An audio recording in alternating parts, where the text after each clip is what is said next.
नमस्कार दोस्तों, DDC education and physical academy Napakheda पर आपका स्वागत है। आज हम चर्चा करेंगे सब्जेक्ट चयन के बारे में। बहुत सारे विद्यार्थी कक्षा 9th 10th पास कर लेते हैं, उसके बाद जब कक्षा 11th में जाते हैं तो कंफ्यूज होते हैं कि हमें कौन सा सब्जेक्ट लेना चाहिए, कौन सा सब्जेक्ट से क्या होता है, उसके बारे में थोड़ी चर्चा करते हैं आज। तो शुरुआत करते हैं अपन कक्षा 9वीं से ही। वैसे कक्षा 6 में प्रवेश लेने के बाद में हमें लगभग 6 विषय मिलते हैं। हिंदी, अंग्रेजी और संस्कृत, तीनों लैंग्वेज हैं, यानी कि भाषा हैं, जिनको अपन विषय नहीं बोल सकते लेकिन उनका अध्ययन करना जरूरी होता है। उसके बाद में गणित, विज्ञान और सामाजिक विज्ञान, ये तीनों हमारे विषय हैं। कक्षा 6, 7, 8 तक तो हम अध्ययन करते हैं, थोड़ी थोड़ी बेसिकली जानकारी लेते हैं। यानी कि कक्षा 11th और 12th की अगर अपन बात करें तो कक्षा 11th यानी कि 11वीं और 12वीं का अध्ययन हम लोग कक्षा 6 से ही शुरू कर देते हैं। कक्षा 6 पास किया, 7वीं पास किया, 8वीं पास किया। कक्षा 9वीं में जाने के बाद में अपना हाई स्कूल आ जाता है। कक्षा 9वीं 10वीं को हाई स्कूल बोला जाता है। कक्षा 11वीं और 12वीं को हायर सेकेंडरी स्कूल बोला जाता है।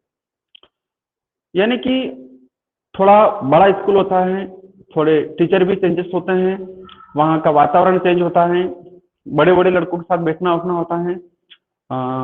उसके बाद में हर सब्जेक्ट के अलग अलग शिक्षक होते हैं जिनके द्वारा मार्गदर्शन मिलता है, अध्ययन होता है, सारी जानकारी हमें मिलती है। लेकिन विद्यार्थी जब कक्षा 11वीं में जाते हैं तो इस बात को लेकर के दिक्कत आती है, परेशानी आती है कि हम क्या करें। तो उसके लिए मैं कक्षा 9वीं से ही बता देता हूँ कि हमें कुछ अच्छा करना है, कक्षा 11वीं 12वीं में जाकर के अच्छी मेहनत करना है, कोई अच्छा मकसद हासिल करना है, कंपटीशन की तैयारी करना है, तो उन सभी के बारे में जानकारी दे देता हूँ कि कक्षा 9वीं से ही हमारे जो विषय होते हैं विज्ञान, सामाजिक विज्ञान और गणित, इनके ऊपर अपने को यानी कि आपको थोड़ा ज्यादा फोकस करना चाहिए, विस्तृत रूप से अध्ययन करना चाहिए, एक छोटी छोटी चीजों को देखना चाहिए, ताकि कक्षा 11 में प्रवेश लेने के बाद में शुरुआत करते हैं अपन यहां से 11th में प्रवेश। 11th में जब आप प्रवेश लेते हैं तो जो सब्जेक्ट होते हैं उसके बारे में अपन यहाँ डिस्कस कर रहे हैं। तो मैं 9वीं से ही बता रहा था कि 9वीं में और 10वीं में जो हमारे सब्जेक्ट होते हैं वो केवल हमारे 11th में भी आते हैं, लेकिन उनका सबका विस्तृत अध्ययन करने के लिए उन सबका डिवाइडेशन होता है, अलग अलग सब्जेक्ट आते हैं, स्पेशल सब्जेक्ट आते हैं। यानी कि 6ठी से लेकर के 10वीं तक हम जो टॉपिक के ऊपर वर्णन करते हैं, कक्षा 11वीं 12वीं और उससे आगे भी जाते हैं तो उसका पूरे पाठ बन जाते हैं, लेसन बन जाते हैं, उसके ऊपर अपन विस्तृत अध्ययन करना जरूरी होता है। तो कक्षा 11वीं में जब हम प्रवेश करते हैं तो हमें विज्ञान, सबसे पहले जो होता है विज्ञान के 2 पार्ट होते हैं। एक तो होता है गणित और एक होता है जीव विज्ञान। एक होता है गणित और एक होता है जीव विज्ञान। अब इन दोनों में दोनों साइंस विज्ञान ही बोला जाता है, यानी कि साइंस मैथ, साइंस बायो। यानी कि इसको अगर अपन बातचीत करें तो साइंस मैथ, इसकी अगर अपन बात करें तो साइंस बायो, दोनों साइंस के सब्जेक्ट हैं। इन दोनों में सिर्फ एक विषय का अंतर होता है। अगर अपन गणित की अगर अपन बात करें तो हिंदी और अंग्रेजी, ये हमारी दोनों लैंग्वेज होती हैं जो सभी जगह होती है। जैसे कि विज्ञान समूह हो गया, विज्ञान के बाद में विज्ञान के अंतर्गत हमारे गणित और जीव विज्ञान 2 सब्जेक्ट हो गए। इसके बाद में अपन बात करें कला संकाय, जिसको अपन आर्ट्स के नाम से जानते हैं, जिसमें भी बहुत सारे सब्जेक्ट होते हैं। कला संकाय के बाद में आते हैं अपना कॉमर्स, जो स्पेशल बैंक का सब्जेक्ट है। इसके बाद में आता है अपना कृषि क्षेत्र, यानी कि एग्रीकल्चर।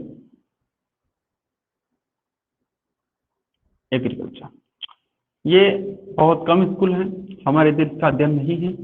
कॉमर्स का कुछ कुछ स्कूल हैं, बहुत कम लोग अध्ययन करते हैं, और सबसे ज्यादा अध्ययन करने वाले होते हैं विज्ञान और कला संकाय। विज्ञान संकाय और कला संकाय, यहाँ पर अपना अध्ययन होता है, यहीं पर सारे ज्यादा विद्यार्थी मिलते हैं। तो गणित और विज्ञान, सॉरी, गणित और जीव विज्ञान की अपन बात कर रहे थे। तो हिंदी और अंग्रेजी ये दोनों तो हो गए अपनी भाषा, लैंग्वेज। यहाँ पर भी होती है, यहाँ पर भी होती है, यहाँ पर भी होती है, यहाँ पर भी होती है, हर जगह होती है। लेकिन जो 3 सब्जेक्ट और होते हैं उसकी अगर अपन बात करें तो यहाँ पर गणित, भौतिकी यानी भौतिक विज्ञान और रसायन विज्ञान। यहाँ की अगर अपन बात करें तो जीव विज्ञान, भौतिक विज्ञान और रसायन विज्ञान। सिर्फ और सिर्फ एक सब्जेक्ट का अंतर आता है, एक सब्जेक्ट का डिफरेंस आता है, बाकी सारे के सारे सब्जेक्ट वही होते हैं। जिसको अच्छी तैयारी करना है, अच्छा मेहनत करता है, गणित का अध्ययन कर सकता है, और कुछ स्पेशल अलग इंजीनियरिंग फील्ड में, प्राइवेट सेक्टर में कहीं पर भी जाना चाहता है तो वो गणित सब्जेक्ट लेकर के अपना अध्ययन कर सकता है। ऐसा विद्यार्थी जिसको स्पेशली डॉक्टरी फील्ड में ही जाना होता है वो जीव विज्ञान लेकर के अध्ययन कर सकता है। दोनों सब्जेक्ट साइंस के ही हैं, विज्ञान के ही हैं, और दोनों बढ़िया सब्जेक्ट हैं। दोनों में सरकारी नौकरी का भी स्कोप अच्छा होता है, दोनों में प्राइवेट नौकरी का भी स्कोप अच्छा होता है, दोनों में खुद का निजी, अपना निजी व्यवसाय, कोई कंपनी, फैक्ट्री, कुछ भी मान लेते हैं अपन। जैसे आज मेरा जो इंस्टीट्यूट है, उसके अलावा अच्छे अच्छे सब्जेक्ट लेकर के अपन अध्ययन करते हैं, तो एजुकेशन फील्ड हो गया, यहाँ पर बहुत सारे स्कोप होते हैं जिसको अपन लेकर के कर सकते हैं। कला संकाय के अंतर्गत ये सारे सब्जेक्ट नहीं होते हैं, इसके अंतर्गत अलग अलग होता है, जैसे राजनीतिक हो गया, समाजशास्त्र हो गया, इतिहास हो गया, भूगोल हो गया, यानी कि जनरल नॉलेज की जानकारी अपने को यहाँ पर विस्तृत रूप से मिलती है। कॉमर्स के अंतर्गत अलग बैंक सेक्टर के सारे सब्जेक्ट होते हैं। कृषि के क्षेत्र के अंतर्गत, एग्रीकल्चर के अंतर्गत सारे कृषि के ही सब्जेक्ट होते हैं। यानी कि कोई भी विद्यार्थी एग्रीकल्चर डिपार्टमेंट में अगर जाना चाहता है, स्पेशली अच्छी खेती बाड़ी करना चाहता है, एग्रीकल्चर डिपार्टमेंट में चाहता है, एग्री से संबंधित कुछ प्रोडक्ट लॉन्च करना चाहता है या उनके बारे में जानकारी लेना चाहता है, तो वो कक्षा 11वीं से स्टार्ट होकर के सारी जानकारी यहाँ से ले सकता है। तो मैं मेन बात तो यहाँ से अध्ययन कर रहा था। बहुत सारे विद्यार्थी बोलते हैं कि जो कला सब्जेक्ट होता है, कला संकाय जो होता है, बहुत सरल सब्जेक्ट होता है, हम तो आर्ट्स लेकर के पढ़ाई कर लेंगे, पास हो जाएंगे।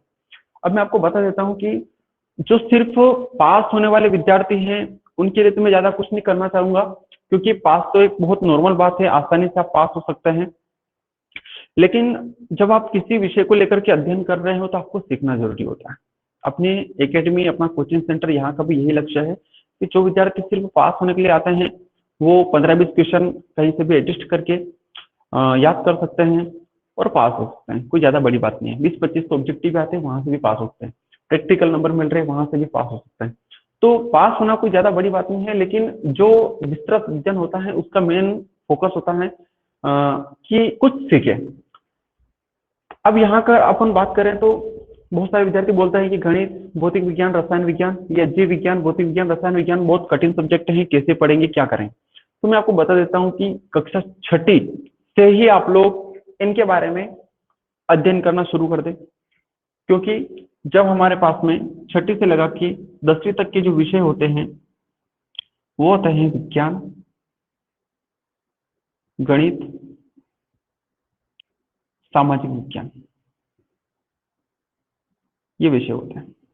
अब मैं बता देता हूं कि ये दोनों तो ये पूरे पूरे सब्जेक्ट बन गए, और सामाजिक विज्ञान का यहाँ से सब्जेक्ट बन गया, एक स्पेशल संकाय बन गया। तो सामाजिक विज्ञान में अगर आपका अच्छा नॉलेज है, आप सामाजिक विज्ञान पढ़ने में इंटरेस्ट रखते हैं, तो आप आर्ट्स लेकर के बहुत अच्छी तैयारी कर सकते हैं। लेकिन अगर आपका साइंस में अच्छा नॉलेज है, साइंस पढ़ने में आपको मजा आता है, गणित पढ़ने में मजा आता है, विज्ञान पढ़ने में मजा आता है, तो आप या तो गणित ले सकते हैं या विज्ञान ले सकते हैं। और अगर आपको दोनों सब्जेक्ट पढ़ने में भी मजा आता है तो आप एडिशनल सब्जेक्ट लेकर के भी अध्ययन कर सकते हैं।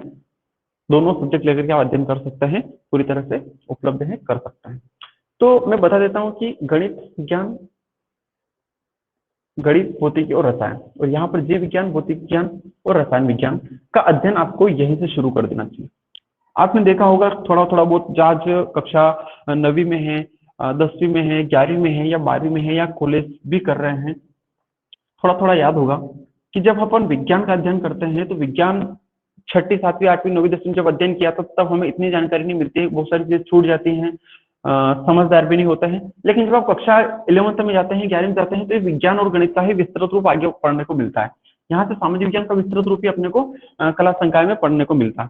तो मैं यही कहूंगा कि आप जैसे छठी से 8वीं तक बहुत छोटे बच्चे होते हैं, 9वीं में जाने के बाद आप थोड़े थोड़े समझदार होते हैं, और नहीं भी हो तो वीडियो देने के बाद में थोड़ा और समझदार हो जाना, हौसला बनाए रखना कि ये स्पेशली जो कुछ हासिल करना चाहते हैं उन्हीं के लिए मैं बारे में बोल रहा हूँ। मैंने पहले बताया कि जो सिर्फ पास होना चाहते हैं वो तो कहीं से भी कुछ भी करके पास हो सकते हैं, कहीं भी छोटा मोटा जुगाड़ लगा सकते हैं।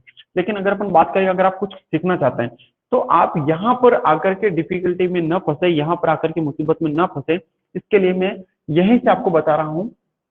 कक्षा छठी, सातवीं, 8वीं तक अगर आप नहीं समझ पाए कोई बात नहीं, लेकिन कक्षा 9वीं में जाकर के, 10वीं में जाकर के आप विज्ञान का विस्तृत अध्ययन करिए। किताबें छोटी होती हैं, समय भी ज्यादा होता है, तो विज्ञान का विस्तृत अध्ययन करिए, गणित का विस्तृत अध्ययन करिए, सामाजिक ज्ञान का विस्तृत अध्ययन करिए। जब आप इन तीनों सब्जेक्ट का अगर अध्ययन करते हैं तो मैं बोलता हूँ कि आपको कक्षा 11वीं, 12वीं या आगे आने वाले कोई सा भी सब्जेक्ट लेकर के आप पढ़ते हैं तो आपको किसी प्रकार की कोई ज्यादा कठिनाई नहीं आती है, क्योंकि आपका जो बेसिक जो अध्ययन होता है वो बेसिक अध्ययन नहीं से होता है। एक और चीज सामने आती है, मैंने बहुत सारे विद्यार्थी देखे हैं कि उनका बेसिक अध्ययन से कोई लेना देना नहीं होता है, बेसिक अध्ययन को नहीं समझते हैं। स्कूल खुलने के 10 दिन, 15 दिन, 20 दिन या कोई पर भी कोचिंग भी जाते हैं तो वहां 20 दिन, 25 दिन बाद लेट जाते हैं कि सर कोर्स स्टार्ट करेंगे तब जाएंगे। लेकिन मेरा ये मानना होता है कि कोर्स स्टार्ट करने से पहले अगर आप छोटी छोटी चीजें, कुछ पुरानी चीजें के ऊपर अगर अध्ययन करते हैं तो मेरा मानना है कि मेन कोर्स जो होता है वो आपका लिए बहुत सरल हो जाता है, क्योंकि बेसिक अध्ययन में आपका सारा रास्ता क्लियर होता है। सारा रास्ता क्लियर होने के बाद आपको ये ज्यादा डिफिकल्टी नहीं आती है कि हम क्या करें क्या नहीं करें। तो मेरा बार बार यही कहना है कि आप जो विज्ञान सब्जेक्ट हैं, गणित सब्जेक्ट हैं, सामाजिक विज्ञान है, कक्षा 9वीं से विस्तृत अध्ययन करिए, कक्षा 10वीं से ही विस्तृत अध्ययन करिए। जब आप आगे जाएंगे तो विज्ञान के इतने सारे सब्जेक्ट आपके सामने आ जाएंगे, यानी कि भौतिकी, रसायन और जीव विज्ञान ये विज्ञान के अंतर्गत से निकले हुए ही सब्जेक्ट हैं। और विज्ञान पर्यावरण से निकल के आता है, कक्षा 1 से लगा के शायद तीसरी क्लास से पर्यावरण है, तो पर्यावरण से विज्ञान बना और विज्ञान से भौतिक विज्ञान बना, रसायन विज्ञान बना और जीव विज्ञान बना। मेरा ये मानना है ये तीनों सब्जेक्ट विज्ञान के ही सब्जेक्ट हैं। आप देखेंगे कक्षा 9वीं 10वीं में 3-3, 4-4 पार्ट होते हैं, और कक्षा 11वीं 12वीं में जाकर के इनके पूरे पूरे स्पेशल किताबें बन गई। जैसे विज्ञान में 3 से 4 पार्ट हैं 9वीं और 10वीं में, और 11वीं में जाकर के पूरी स्पेशल भौतिक विज्ञान, रसायन विज्ञान और जीव विज्ञान बन गया। तो मैं बार बार यही कहूंगा कि आप पढ़ना चाह रहे हैं, कक्षा 11वीं में जाकर के अगर आप दिक्कत में हैं कि क्या करें क्या नहीं करें, तो आप छठी से ही स्टार्ट करें। छठी से नहीं कर पाए तो 9वीं 10वीं में अच्छी मेहनत करें, अच्छी तैयारी करें। और अगर आप गणित और विज्ञान में अगर 9वीं 10वीं में या सामाजिक ज्ञान में अगर अच्छी तैयारी करते हैं, मेहनत करते हैं, तो 11वीं में जाकर के आपको किसी प्रकार की कोई दिक्कत नहीं आती है। दूसरी चीज ये होती है कि यार हमारे 11वीं में तो बहुत बड़े बड़े सब्जेक्ट हैं, हम कैसे पढ़ेंगे क्या करेंगे, उसकी कोई बात नहीं। एक रूल बना लो कि हमें एक दिन में सिर्फ और सिर्फ 2 प्रश्न की तैयारी करना है। 2 प्रश्न की तैयारी से मतलब मैं बता देता हूँ कि कक्षा छठी से लेकर के 10वीं तक हमारे पास 6 सब्जेक्ट होते हैं, हम सिर्फ 2 प्रश्न की तैयारी करते हैं। 2 प्रश्न की तैयारी करते हैं तो एक दिन में हमें 12 प्रश्न तैयार होता है, पूरे के पूरे 12 प्रश्न तैयार होते हैं। ये छठी से लेकर के 10वीं तक की बात कर रहा हूँ। अगर अपन 11वीं और अगर 12वीं की बात करें तो कक्षा 11वीं और 12वीं में 5 विषय होते हैं। 5 सिर्फ 2-2 प्रश्न की अगर अपन तैयारी करते हैं तो 10 प्रश्न होता है। एक उदाहरण के लिए मान लीजिए हमने कोई एक विषय लिया, एक विषय में हम पर डे 2 प्रश्न याद कर रहे हैं, और पूरे महीने में हमें सिर्फ 25 दिन ही पढ़ाई करने का मौका मिला। 5 दिन हो सकता है छुट्टी मना ली, घर के भी बहुत सारे काम होते हैं, पारिवारिक स्थिति कमजोर होती है या बहुत सारी समस्या आती है, तो 25 दिन ही अध्ययन किया। और मान लेते हैं कि हम लगातार 10 महीने तक अध्ययन करते जा रहे हैं, तो भी हमें लगभग 250 प्रश्न तैयार हो जाते हैं। अब 2 प्रश्न तैयार करना ऐसा नहीं कि थोड़ा बहुत रट्टा मार लिया, आज याद किया कर लिया कल भूल गए, वो गलत बात है। आप 250 प्रश्न की अगर तैयार करते हैं तो ये 250 प्रश्न भौतिक विज्ञान में भी कम नहीं है, रसायन विज्ञान में भी कम नहीं है, और गणित में तो अगर देखो आप तो 250 विधियां होती हैं, और एक विधि कोई भी एक रूल याद करने के बाद उसके अपन 1000 सवाल खड़े कर सकते हैं, प्रैक्टिस कर सकते हैं। और गणित साइंस के जो सारे सब्जेक्ट होते हैं उसमें प्रैक्टिस की जरूरत पड़ती है, बार बार आपको प्रैक्टिस करना जरूरी होता है। तो ये एक छोटा सा पार्ट था जो बार बार लड़के मुझे कॉल करते हैं, पूछते हैं सर हम क्या करें, हमें 9वीं 10वीं में कुछ ज्यादा पढ़ाई नहीं करी है, हम 9वीं 10वीं में क्या करें, 11वीं 12वीं में क्या करें, हमारा तो कोई साथी नहीं है, हम क्या करें, कैसे करें, बाहर कैसे जाएंगे, क्या करें। मतलब इतने सारे प्रश्न आते हैं कि मैं भी सोचता हूँ कि इन सभी प्रश्नों के जवाब कैसे दूं, और जवाब तो देने में दे देता हूँ लेकिन सभी को समझाना मुश्किल होता है, क्योंकि एक हर इंसान समझना नहीं चाहता है। ठीक है। दूसरी चीज एक और बात सामने आती है कि सर हम तो अकेले हैं, कैसे पढ़ेंगे, कैसे तैयारी करेंगे, हमें तो साथी कोई नहीं है, स्कूल दूर है, क्या है। तो मैं एक ही बात बताने देना चाहता हूँ कि आज अगर आप एक मकसद लेकर के चलेंगे कि यार मुझे तो हमेशा एक साथी चाहिए, मैं तो बिना साथी के आगे बढ़ ही नहीं सकता हूँ, तो आपकी एक आदत पड़ जाएगी। जहां पर भी जाओगे आपको एक साथी की जरूरत पड़ेगी, साथी साथी। दूसरी चीज मैं बार बार यही कहता हूँ कि जैसे कि मान लीजिए आज आपने अच्छी तैयारी करी, कल से आपकी नौकरी लग गई, क्या वहां पर भी आप एक और साथी को लेकर के जाओगे, क्योंकि नौकरी तो आपकी फिक्स होगी, अकेली होगी। दूसरी चीज, दूसरा मानना यह है मेरा कि हम आए ही अकेले थे तो जाना ही अकेले हैं, तो बीच में जो संघर्षमय जिंदगी है इसको अपन साथी के लिए क्यों छोड़ें। साथी होना भी जरूरी होता है लेकिन कुछ कार्यों के लिए, सीमित कार्यों के लिए। ऐसा जरूरी नहीं है कि पढ़ने के लिए भी साथी, आने जाने के लिए भी साथी, घर में भी साथी, बाहर भी साथी, हर जगह साथी साथी, ऐसा नहीं है।